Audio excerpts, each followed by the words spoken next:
Hey, welcome back, everybody, to another episode of Tech Tuesday on the Educational AD Podcast. We're going to be right back with today's tech guest, but as always, I want to give a shout out to my sponsors. Now, you've heard me say before, these are all companies I used as an athletic director. They're all great companies. You should be using them too. So take 3 minutes, don't hit that fast forward button, listen to our shout outs, then listen to our Tech Tuesday guest, and then then go visit these sponsors. I'm telling you, you're going to be glad you did. Here we go. We want to thank Sideline Interactive Indoor Score Tables and Video Boards for their support of the podcast. Go to sidelineinteractive.com. You can schedule a live web demo to see their products in action. You've heard me say before, probably one of the best purchases I ever made was our Sideline Interactive Indoor Score Table. Go to sidelineinteractive.com. Schedule that live web demo today. We also want to say thanks to our friends at Huddle. You know, as a football coach, I used Huddle for years, but when I became an AD, I made sure that our school was a Huddle school. And our coaches, our student athletes, even our parents just loved the tools on the Huddle platform. Go to huddle.com, join the millions of users, and find out how to turn your school into a Huddle school. That's huddle.com. We also want to thank Vital Signs Wall of Fame and Beacon Creative for their support. Now, Wall of Fame has been helping schools bring their legacy to life for over a decade, but Beacon Creative takes it to a whole new level. Their talented team of writers and designers will take your history, your coaches, your kids, and create compelling stories that you can then post on your school's social media channel. You really got to see it to believe it. Go to vitalsignswalloffame.com. Click on Content Services for more information. And with all of our sponsors, make sure you mention you heard about it on the Educational AD Podcast. We also want to say thanks to our friends at Home Campus. Things like scheduling, rosters, results, communication, facility management. Home Campus does all of these things and more. It does it better. It does it faster than the other platforms. Did I mention athletic eligibility and clearance? That one alone is a game changer. Go to homecampus.com for more information. That's homecampus.com. We want to say thanks to Gipper. Gipper is the modern marketing platform that makes it easy for you and your social media website to look like you're Division I, to look like you're pro. Gipper is used and trusted by over 20,000 high school and college athletic departments. It's professional graphic design made easy, and it's easy because of the thousands of professionally designed templates that you can then customize with your logos, your colors, your brands, your mascot. Create, share, and schedule all your social media on one platform, and that platform is Gipper. Go to Gipper.com for more information. We want to say thanks to Booster Hub, the #1 booster club software app. You know, if you work with your booster club right now, you know that volunteer signups and volunteer changes are an everyday occurrence. Well, with Booster Hub, nothing falls through the cracks. Everybody stays connected and engaged. The same is true with sponsorship fees and concession sales. Nothing gets lost.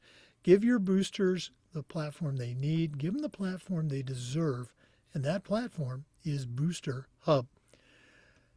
We also want to say thanks to Ohio University and their online masters in athletic administration. My assistant athletic director, along with thousands of others, got his master's through the Ohio program, and while they were earning their degree, they also completed 11 NIAAA leadership training courses at no extra charge. Check out Ohio University and their online masters in athletic administration. Hometown is another one of our partners, and their suite of solutions includes things like, digital ticketing, of course, but how about fee-free fundraising, athletic website construction? The Hometown list goes on and on. Whether you're an athletic director, a principal, even a head coach, Hometown is going to show you how to save time, how to raise more money, and how to bring your entire community together. You'll find it all at hometown.com. That's hometown.com.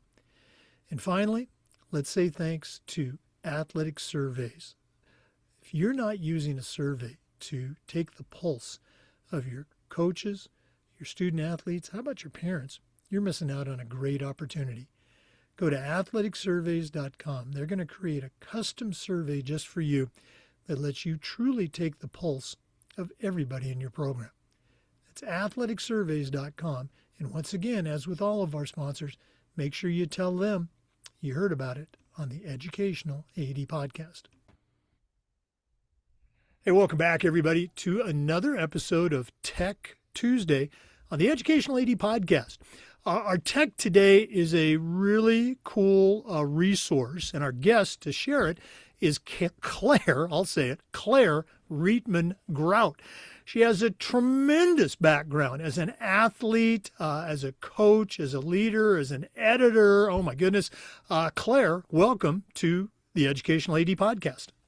Hi, Jake. So good to chat with you today. I'm excited to see where our conversation goes. Oh, well, thanks again for taking time out of your busy schedule to share with our listeners. Let's go and start out with an origin story. I like to say, tell us your life story in 2 minutes. Where'd you grow up? Where'd you go to school? Maybe, take us up through your college athlete days, and then we'll take a little break. But what's the Claire Rietmann-Grout origin story? Yeah, so I grew up in Half Moon Bay, California, very small town where everyone played sports. My first sport was dance, but then I quickly discovered softball. And I played softball. I loved softball. It was my life. I played all through high school. Then I went on to play Division I softball at Towson University in Maryland. That was my goal, to play Division I softball, to be a pitcher. And when I got to Towson, I looked around and I noticed that the majority of the decisions being made for my team and for the athletes was being made by men. And I have to make a caveat because I'm a product of an all-girls education. And so at my high school, the majority of leaders in the classroom, on the fields, in administration were women. And so those were my role models. We had a female AD, and I thought that was normal. I didn't realize that was maybe abnormal at another high school. And so when I got to college, I looked around and I was like, where are all the women leaders? And so that got me thinking, oh, this is what I am interested in, empowering women to lead through sports. Well, great story. And as you mentioned, it is kind of still, unfortunately, an outlier. It's gotten better, but, nowhere near where we should be or need to be. I want to go back even before high school. Now, you mentioned dance and then softball. I am much, I'll say one more time, much older than you. So travel wasn't really a thing when I was a kid growing up. What was your experience like? Were your parents taking you to tournaments? And, what are some of your memories of that time? Yeah, my most fond memories growing up playing softball was traveling with my dad to tournaments. My dad sat on a bucket and caught for me for my whole career. I think that if I still called him today and said, Dad, I need to pitch, I need to practice, he would be there. He might not be able to catch anymore, but he absolutely would show up. So I had a great support system from my family. But we traveled all over California for tournaments in high school. We traveled all over the country for tournaments because that's what you had to do to get recruited, especially coming out of a small town like Half Moon Bay. I had to go to bigger cities and bigger club teams. But really, I started playing softball here in Half Moon Bay in the Half Moon Bay Girls Softball League. And it was led by Naomi Patridge, who was the mayor of our town. And so the softball coach at the high school and the leader of our league was the mayor. And so that was just such a wonderful role model to have from a really young age. I was going to say, there's another role model right there, women leader. I've got to ask, okay, as an athletic director, we certainly, celebrate and lift up our superstar one sport athletes, but we always promote the value of the multi-sport experience. Being an athlete, you had to have, a basketball coach, a volleyball coach saying, hey, Claire, come and play for us during the season. Did that happen with your high school coaches? Um, so like I said, dance was my first sport. And so I actually really feel like I learned how to move. I learned my athleticism in dance. I learned body awareness in dance. And then when I started to join other sports teams, like I knew how to move. I knew how I could quickly take direction. I was super coachable from dance. But in high school, I played a little freshman basketball, but I really didn't play other sports. I thought it was fun, but it softball was really my main focus. But I do want to point out that at my high school, we were a very small all girls high school, and the majority of the girls did play multiple sports. We had a lot of three sport athletes come out of our school.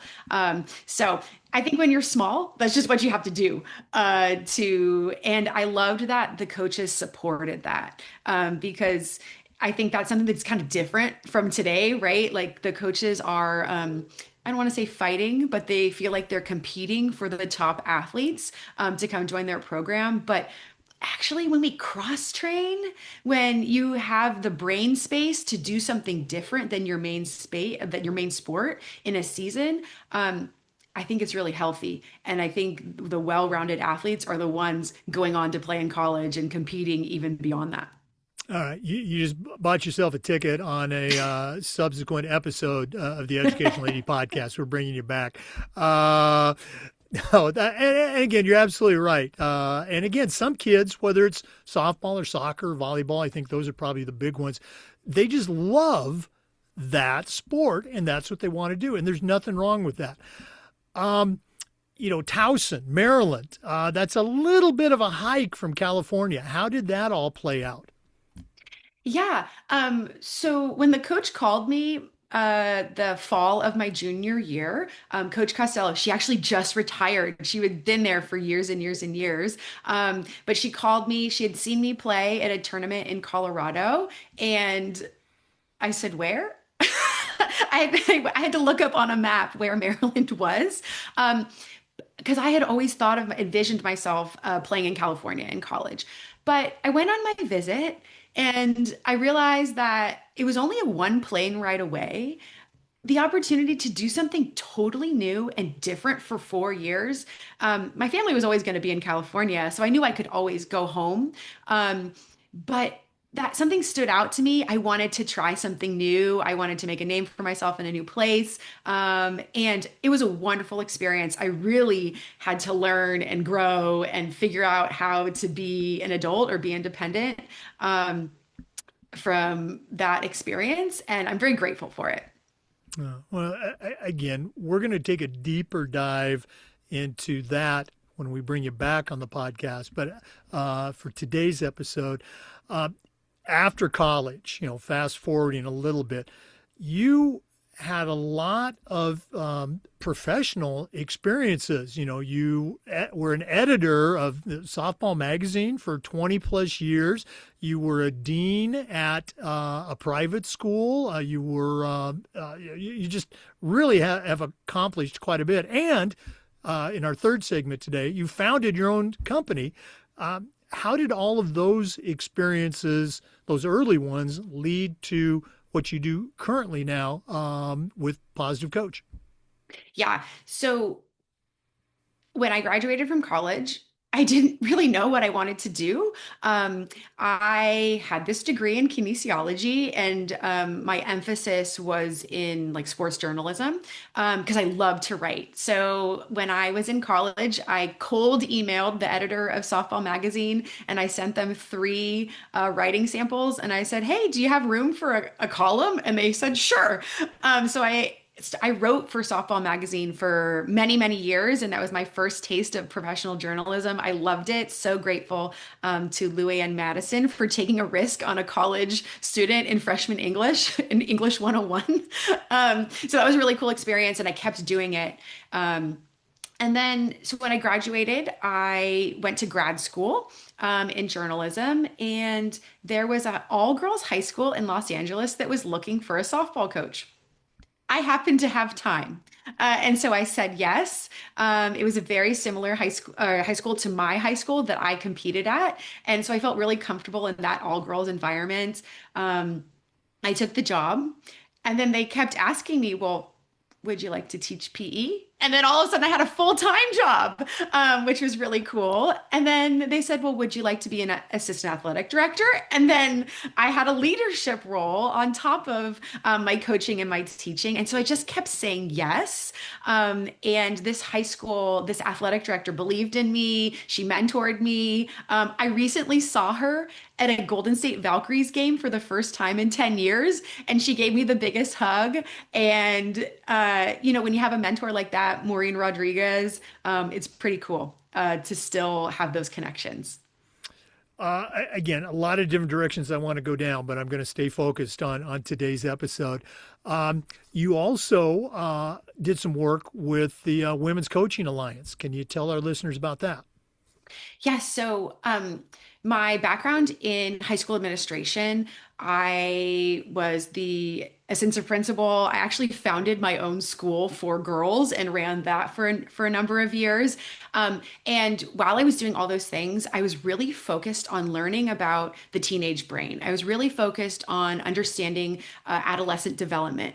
I was really focused on understanding how girls specifically learn. And so I was reading Dr. Lisa D'Amour. I was reading Paul Gamble's information about how girls, their biomechanics and their like how their body grows. And so those are inspirations for how I started to learn how to build curriculum.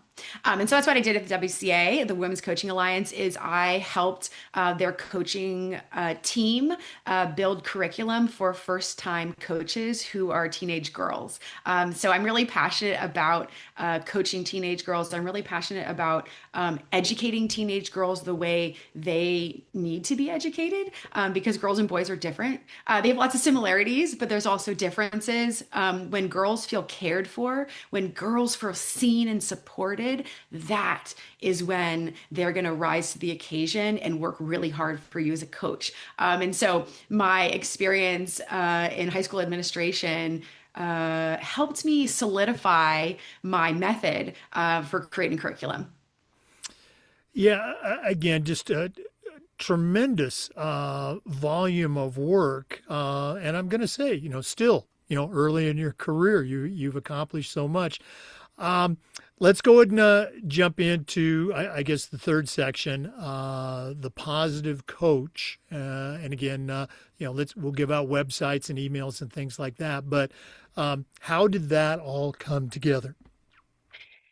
I spent a number of years in high school administration with girls, and I loved it. I felt like I got to empower them as leaders. I felt like I got to train them and give them opportunities outside the classroom that would make them better people. But after a while, I really was feeling called to go back to sports, to go back to my roots, because the more I said yes in leadership roles in a school, the further and further away I actually got from the softball field, the further away I actually got from training athletes. I was doing more administrative work, and so I missed that. And so, long story short, is I closed the school that I founded, and I decided to start the Positive Coach, where I help coaches by giving them research-based tools for communication, leadership, and connection that they can use with their teams. I love coaching coaches. I think coaches need support, and being able to support them is really rewarding work. I also work with athletes and teams as well. But I think when you can help the coaches and they can create the positive team cultures, I can actually affect more change that way. Again, for our listeners, we're going to give out all the contact information, but you and I connected through LinkedIn. And one of the things that caught my eye was your, I don't know if it's the secondary box on your LinkedIn profile, but it's a literal picture of a toolbox, and it says coaching toolbox. Now, we talk about the athletic director toolbox a lot on this podcast, but what was it about the toolbox image or metaphor that appealed to you?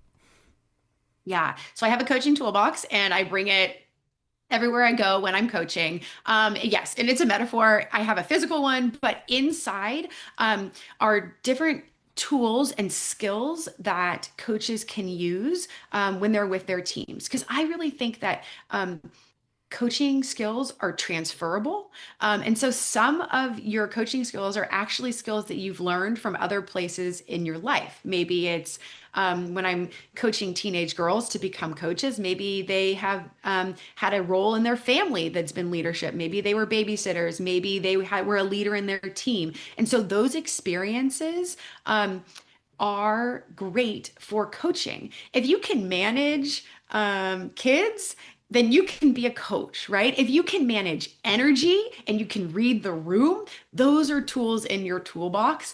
And then I just help polish and perfect them so then you can use them on the field or on the court or in the gym.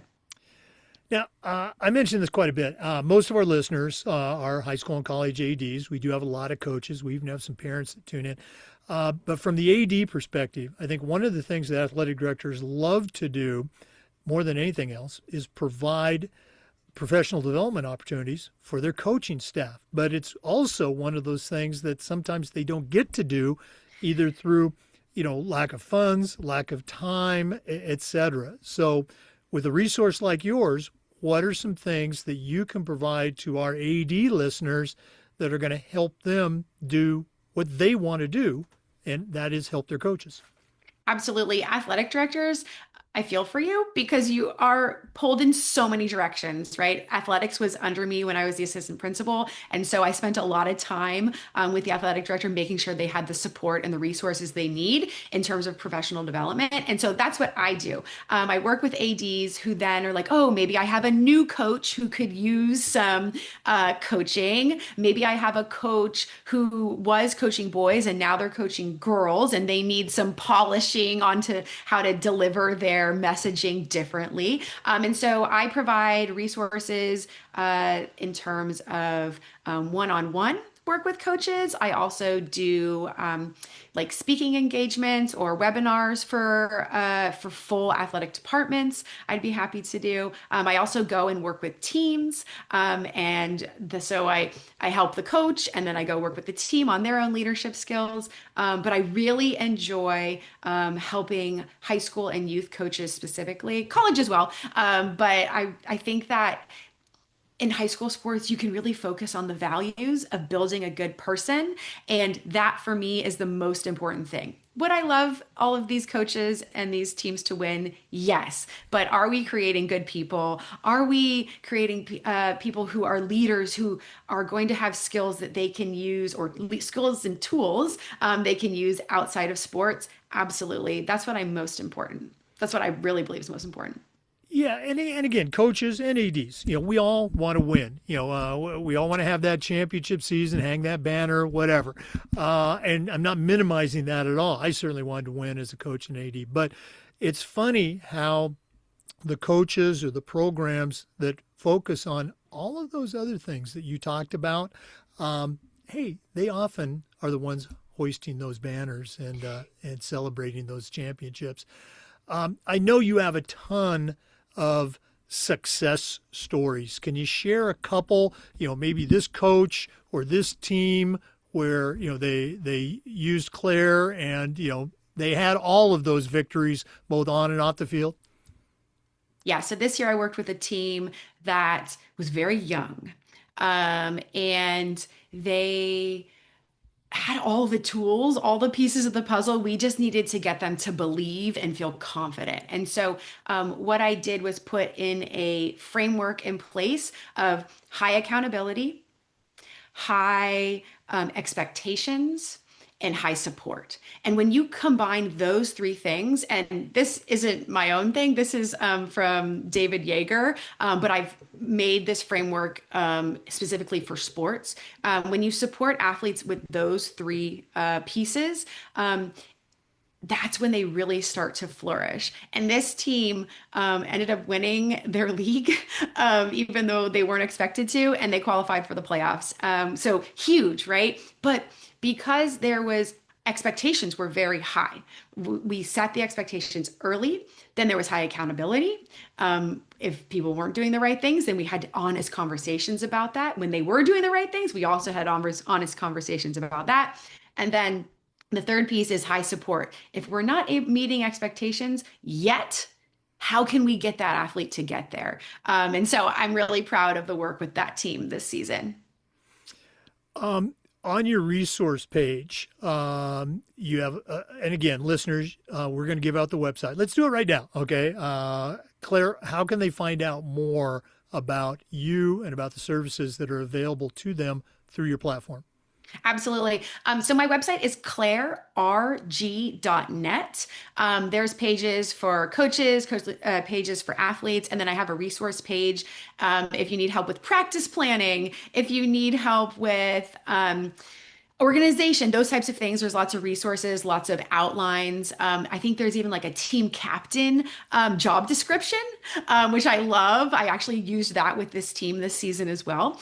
So check out that website, and then follow me on Instagram, Claire the Positive Coach. I put out weekly tips and tools for coaches that they can use with their teams about creating team culture, how to motivate, how to do like some fun team bonding things. But I'm always putting out ideas that coaches can use immediately that are practical with their teams. Instead of big ideas, I like to say like, okay, this week, try this activity in your closing circle. Have someone say what was challenging at practice, have someone say what their highlight of practice, and have someone say what they're looking forward to next time, right? Easy. You can implement that today.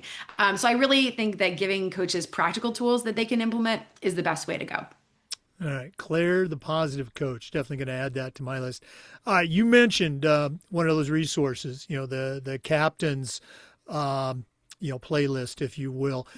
Over my career as a coach and as an AD, watching other coaches, I'll say struggle sometimes with naming captains, I became less and less of a fan of named captains. The kids know who the leaders are. And at the same time, as coaches, I think we've gotten much better at actually understanding that leadership, captaincy is a skill that needs to be taught in many cases. So now that I've told you how I feel, what are your thoughts on captains and naming captains and developing leaders?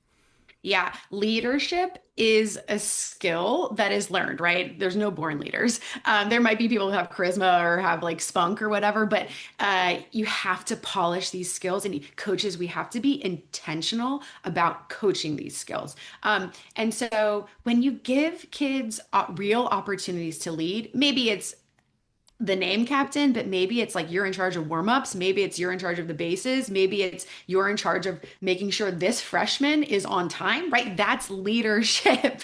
And so when you give roles on your team that resonate with them, or that brings out their natural personality, their natural abilities, that is really huge. The other thing I think that I like to encourage coaches to do is to, when they see leadership, if that's important to them, name it.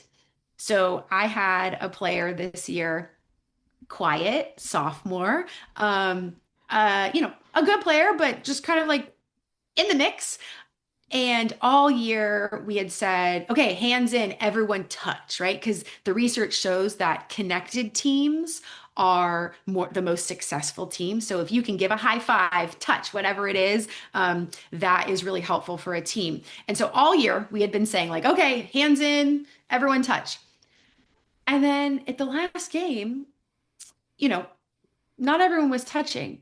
And this sophomore said, everyone touch. And so they're like, oh, and they did it immediately. And then we called our break, and that is leadership, right? That's someone who's upholding your team values. That's someone who is willing to use their voice to encourage their teammates. And they weren't afraid to do that. That's because she was feeling confident in herself. And she was like, I can affect change on this team. That's empowerment, and that's leadership. Oh, wow. Absolutely. And again, I can imagine the coach and some of the players going, wow, she said that. Claire, this has just been tremendous. I was very confident it was going to be a great segment, and you've certainly hit it out of the park. And like I said, you've elevated yourself to friend of the show status. We are definitely going to bring you back. Until that time, let's give out that contact information once again. website, email. How do our listeners find out more and connect with Claire Rietmann-Grout? Absolutely. Well, it was such a fun conversation. Thank you so much for this opportunity. I really enjoyed it. And if you are an AD or a coach who's looking for support or support for your coaches, my email address is Claire, CLAIRE, RG30 @gmail.com. And my website is clairerg.net. You can also contact me through that. And then my Instagram is Claire, the Positive Coach. You can follow me for coaching tips and tools, and you can also reach out on Instagram. So I would love to hear people's stories. I love to support others because the best way to learn about yourself and to become a leader is through sports. Well, Claire, thanks again for taking time out of your busy schedule to share with our listeners. All the best moving forward, and hope you have a great summer. Looking forward to the next time we can chat. Thanks so much. Same to you. For our listeners, we appreciate you tuning in. And just a reminder that we upload the Zoom recordings of all of our interviews to the Educational AD Podcast YouTube channel. We do Tech Tuesday just about every week and just about every day. We try to share stories and best practices from the world of athletics. So please come back and join us again on the next episode of the Educational AD Podcast. We'll see you next time. Wow, Claire Rietmann-Grout. Make sure you check her out. The website is Claire, CLAIRERG. Yeah, Claire, CLAIRERG.net. Once again, we want to give a shout out to our sponsors before we sign off because they help make this possible. We want to say thanks to Athletic Surveys by LifeTrack. If you're not using a survey to take the pulse of your coaches, your athletes, even your parents, you're missing out on a great opportunity. We want to say thanks to Sideline Interactive, Booster Hub. I want to say thanks to Home Campus and Vital Signs Wall of Fame. I want to say thanks to Gipper, to Hometown, to Ohio University's Online Masters, and to Huddle. Please check out all these sponsors. You're going to be very glad you did. Thanks for listening to the podcast. We'll see you next time on Tech Tuesday on the Educational AD